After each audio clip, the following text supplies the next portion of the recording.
Seat ఖాళీగా ఉండడంతో 542 మంది సభ్యులు, రాజ్యసభలో 6 సీట్లు ఖాళీగా ఉండడంతో 239 మంది సభ్యులు ఓటింగ్ లో పాల్గొనాల్సి ఉంది. ఉభయ సభల్లో మొత్తం 781 మంది సభ్యులు ఓటింగ్ లో పాల్గొనాల్సి ఉండగా బీఆర్ఎస్, బీజేపీ ఓటింగ్ కు దూరంగా ఉండనున్నాయి. ఇక దీంతో 770 మంది మాత్రమే ఓటింగ్ లో పాల్గొననున్నారు. వీరిలో 386 ఓట్లు ఎవరికి లభిస్తే వారు ఉపరాష్ట్రపతి అవుతారు.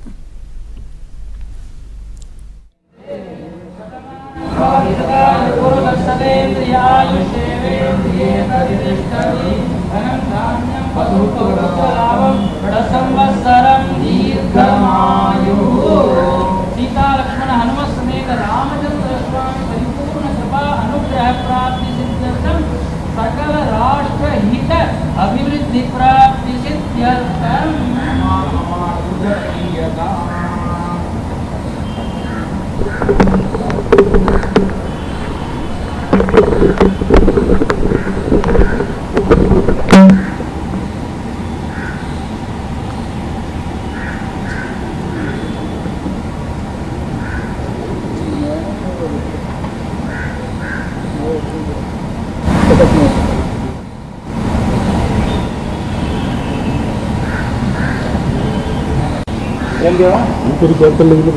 माइक ऑन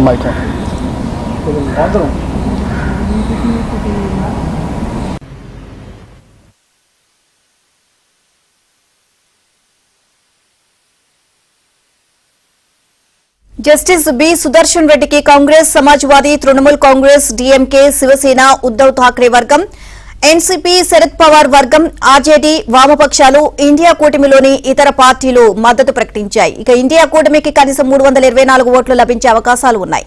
దాదాపు 100 ఓట్లకు పైగా వ్యత్యాసం కనిపిస్తున్నప్పటికీ సంఖ్యాబలం పెంచుకోవడానికి ఇరు వర్గాలు గట్టి ప్రయత్నాలు చేశాయి.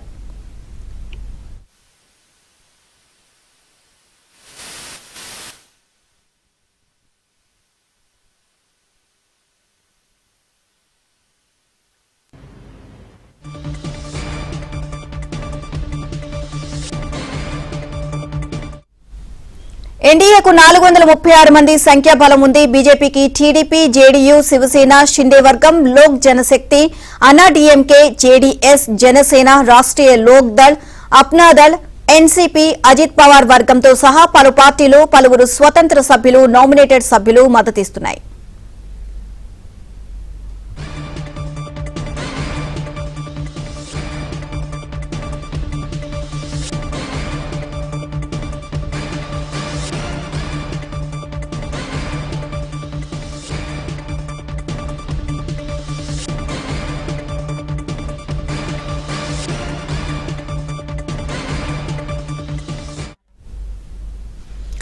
ఉపరాష్ట్రపతి ఎన్నికకు పోలింగ్ మొదలైంది. సాయంత్రం 5 వరకు ఓటింగ్ ప్రక్రియ కొనసాగనుంది. సాయంత్రం 6 గంటలకు ఓట్ల లెక్కింపు కొనసాగుతుంది. లోక్సభలో 1 సీటు ఖాళీగా ఉండడంతో 542 మంది సభ్యులు, రాజ్యసభలో 6 సీట్లు ఖాళీగా ఉండడంతో 239 మంది సభ్యులు ఓటింగ్ లో పాల్గొనాల్సి ఉంది. ఉభయ సభల్లో మొత్తం 781 మంది సభ్యులు ఓటింగ్ లో పాల్గొనాల్సి ఉండగా బీఆర్ఎస్, బీజేడీ ఓటింగ్ కు దూరంగా ఉండనున్నాయి.